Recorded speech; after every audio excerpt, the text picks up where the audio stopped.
ओम त्र्यंबकम यजामहे सुगंधिम पुष्टिवर्धनम उर्वारुकमिव बंधनाय मृत्योर्मोक्षयमामृतात्। अर्थात महामृत्युंजय मंत्र। त्र्यंबकेश्वर ज्योतिर्लिंग जो कि 12 ज्योतिर्लिंग में से एक है, आज हम उनके बारे में आपको बताएंगे और देंगे पूरी संपूर्ण जानकारी कि किस प्रकार आप वहां पहुंचे, क्या उस ज्योतिर्लिंग के पीछे की कहानी है, क्या महत्वपूर्णता है। हम सब कुछ आपको इस वीडियो में बताने वाले हैं, तो वीडियो के अंत तक आप बने रहें। अगर वीडियो अच्छा लगे तो ज़्यादा से ज़्यादा लोगों तक शेयर भी करें और अगर आप चैनल पर नए हैं तो चैनल को सब्सक्राइब भी जरूर करें। तो यूं तो 12 ज्योतिर्लिंग इस देश में स्थापित हैं, अलग अलग स्थानों में से। हमने कुछ ज्योतिर्लिंग के बारे में अभी तक अपनी वीडियो में आपको बताया भी। तो अब हम बात करेंगे त्र्यंबकेश्वर ज्योतिर्लिंग में। त्र्यंबकेश्वर ज्योतिर्लिंग जो कि महाराष्ट्र के नासिक जिले में स्थित है। महाराष्ट्र में यूं तो 3 ज्योतिर्लिंग हैं, आज हम आपको त्र्यंबकेश्वर के बारे में बताएंगे। हिंदू पौराणिक कथाओं के अनुसार ऐसा माना जाता है, इस ज्योतिर्लिंग की जो कहानी है वो इस प्रकार बताई जाती है कि ऋषि गौतम और उनकी पत्नी अहिल्याबाई जहां रहते थे, जिस आश्रम में रहते थे, वहां बहुत सारे ऋषि मुनि और उनकी पत्नियां रहती थी। किसी कारण से उनकी पत्नियां ऋषि गौतम और उनकी पत्नी अहिल्याबाई से रुष्ट हो गईं। तो उन सब ने मिलकर के अपने अपने पति को कहा कि आप ऋषि गौतम को अभी के अभी इस आश्रम से बाहर निकाल दीजिए या उनसे आप बातचीत करना बंद कर दीजिए, उनको पूर्ण तरीके से उनके ऊपर प्रतिबंध लगा दीजिए। तब सारे ऋषि चिंतित हो गए। तब उन्होंने भगवान श्री गणेश की आराधना की। जब उन्होंने भगवान श्री गणेश की आराधना की तो उनकी आराधना से प्रसन्न होकर भगवान श्री गणेश वहां प्रकट हुए और उन्होंने वरदान मांगने को कहा। तब सब ऋषि मुनियों ने मिलकर के यह वरदान मांगा कि किसी प्रकार आप ऋषि गौतम और उनकी पत्नी अहिल्या देवी को यहां से, इस आश्रम से बाहर निकाल दें। लेकिन गणेश जी ने उनको बहुत समझाया कि यह करना अनुचित है, यह करना सही नहीं है। अब चूंकि वो वरदान देने के लिए बाध्य थे, इसलिए वरदान तो देना ही था, बट ऋषि मुनि नहीं समझे, उन्होंने यही वरदान उनसे मांगा। तब गणेश भगवान ने उनके इस वरदान को पूरा करने के लिए ऋषि गौतम के खेत में एक गाय के रूप में प्रकट हुए और वहां पर घास चरने लगे। जब वह घास चर रहे थे तब ऋषि गौतम ने देखा कि एक वहां पर गाय है जो कि घास खा रही है। तब उनके पास गए, जैसे ही उन्होंने उसके ऊपर हाथ फिराया वैसे ही वो गाय मर गई। अब वैसे ही सारे के सारे ऋषिगण वहां इकट्ठे हो गए और उनको गौ हत्यारा बताने लगे। उनको कहने लगे कि आप एक ऋषि नहीं हो, आप एक गौ हत्यारे हो, हम आपको इस आश्रम में नहीं रहने देंगे। सब लोगों ने उनका पूर्ण जम करके विरोध किया इस बात का।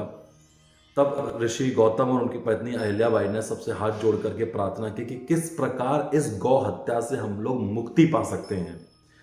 अब क्योंकि उनको इस आश्रम से बाहर निकालना था, इसलिए उन्होंने एक ऐसा उपाय बताया जो करना असंभव था।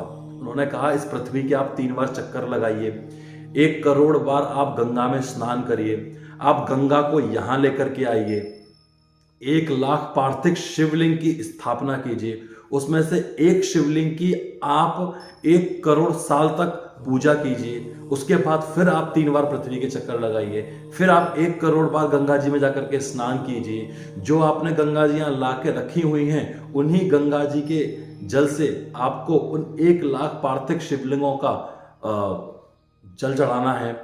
उसके बाद उन 1 लाख पार्थिव शिवलिंगों पर 1 लाख, यानी कि हर एक शिवलिंग पर 1 लाख बार ओम नमः शिवाय का जाप करना है।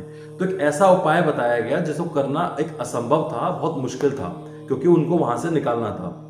ऋषि मुनि उन सब ऋषियों की बातों को सुनकर के वहां से चले गए और एक ब्रह्मगिरी पर्वत पर जाकर के भगवान शिव की आराधना करने लगे।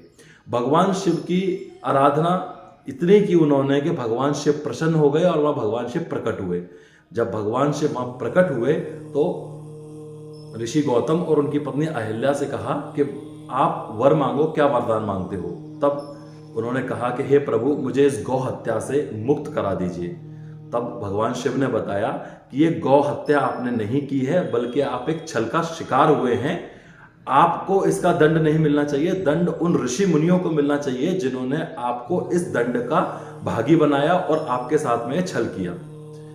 तब भगवान की इस बात को सुनकर के ऋषि गौतम ने कहा कि हे भगवान, आप उन सब ऋषिगणों को क्षमा कर दें, उनकी यह भूल थी, उन्होंने यह पाप किया, क्योंकि वह सभी मेरे साथ रहते हैं, उन्होंने सभी मेरे साथ में अपना जीवन बिताया है, तो मैं नहीं चाहता हूं कि आप उनको किसी प्रकार से दंडित करें। इस बात को भगवान शिव ने सुना तो भगवान शिव अत्यंत प्रसन्न हुए उनको करुणा को देख करके, और कहा कि अच्छा एक वर मांगो, आप मुझसे क्या वरदान मांगते हो। तो ऋषि गौतम ने कहा कि हे भगवान, आप प्रकट हुए हैं, आप अगर मुझे वरदान देना चाहते हैं तो यह वरदान दे दीजिए कि आप यहां पर एक ज्योतिर्लिंग के रूप में स्थापित हो जाइए। तब से ही भगवान शिव वहां पर त्र्यंबकेश्वर ज्योतिर्लिंग के नाम से स्थापित हो गए। त्र्यंबकेश्वर ज्योतिर्लिंग का मतलब होता है तीनों देवता, यानी कि ब्रह्मा विष्णु महेश, यहां पर तीनों ही देव विराजमान है त्र्यंबकेश्वर ज्योतिर्लिंग में। त्र्यंबकेश्वर ज्योतिर्लिंग जो कि नासिक जिले के त्र्यंबकम गांव के एक ब्रह्मगिरी पर्वत पर स्थित है।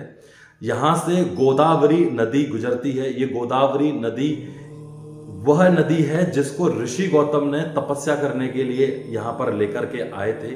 ऐसा भी कहा जाता है कि यह गोदावरी नदी बार बार लुप्त हो जाती थी, तो ऋषि गौतम ने इसको एक मूंज से, एक घास के रस्सी से बना करके, मूंज बना करके इस गोदावरी नदी का एक बांध बनाया ताकि कि वो बार बार यहां से लुप्त ना हो जाए।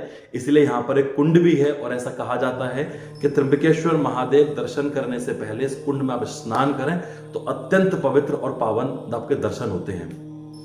अगर आप त्र्यंबकेश्वर ज्योतिर्लिंग आना चाहते हैं तो नासिक एक ऐसा जिला है जहां पर हर जगह से आपको ट्रेन बस की सुविधा उपलब्ध होती है। वहां से आप आसानी से टेम्पो बस करके इस त्र्यंबकेश्वर गांव में जा सकते हैं भगवान शिव के दर्शन करने के लिए। इस शिव का जो मंदिर है, इसका निर्माण 1752 ईस्वी में पेशवा के राजा बालाजी यानी कि नाना साहब पेशवा ने इस मंदिर का एक भव्य निर्माण कराया। इस मंदिर को निर्माण करने में 31 साल का समय लगा, जो कि एक बहुत ही बड़ा समय अंतराल होता है। उस समय पर पेशवा साहब ने इस मंदिर को निर्माण कराने के लिए 16 लाख रुपए खर्च किए थे। यह बात है सन 1752 की। उस समय पर उन्होंने 16 लाख रुपए की खर्च करके इस भव्य मंदिर का निर्माण कराया। इस मंदिर का निर्माण काले पत्थर से हो रखा है पूरा का पूरा। जब आप मंदिर में दर्शन करने के लिए जाते हैं तो बहुत ही पावन बाबा के आपको दर्शन होते हैं।